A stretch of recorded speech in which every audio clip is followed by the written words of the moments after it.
ശ്രീ ഭഗവതിയെ സങ്കല്പിച്ച് ഊട്ടുരുളിയുടെ നടുക്കായി വാൽക്കണ്ണാടി വയ്ക്കുക. അതിൽ സ്വർണമാല ചാർത്തുക. കണിക്കൊപ്പം സ്വന്തം മുഖവും കണ്ടുണരാൻ കൂടിയാണിത്. ഏറ്റവും പ്രധാനമായ കണിക്കുന്ന പൂക്കൾ വയ്ക്കുക. കണിവെള്ളരി മഹാവിഷ്ണുവിൻ്റെ മുഖമായും കൊന്നപ്പൂക്കൾ കിരീടമായും വാൽക്കണ്ണാടി മനസ്സുമാണെന്നാണ് സങ്കല്പം.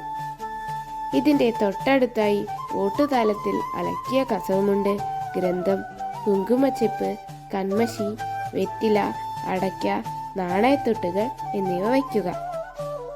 നവധാന്യങ്ങൾ വയ്ക്കുന്നത് നല്ലതാണ്. ലക്ഷ്മി ദേവിയുടെ പ്രതീകമാണ് സ്വർണവും നാണയങ്ങളും. ഗ്രന്ഥം സരസ്വതിയെ കുറിക്കുന്നു. പീഠത്തിൽ നിലവിളക്ക് വെച്ച് എണ്ണ ഒഴിച്ച് 5 തിരിയിട്ട് വയ്ക്കുക. മുന്നിലായി സാമ്പ്രാണി, ഓട്ടുകിണ്ടിയിൽ ശുദ്ധജലം, പൂക്കൾ, കൊടിവിളക്ക് എന്നിവ വയ്ക്കുക. ദീപപ്രഭ മുള്ള നിഴൽ കൃഷ്ണവിഗ്രഹത്തിൽ പതിക്കാത്ത രീതിയിലാവണം വിളക്കിൻ്റെ സ്ഥാനം.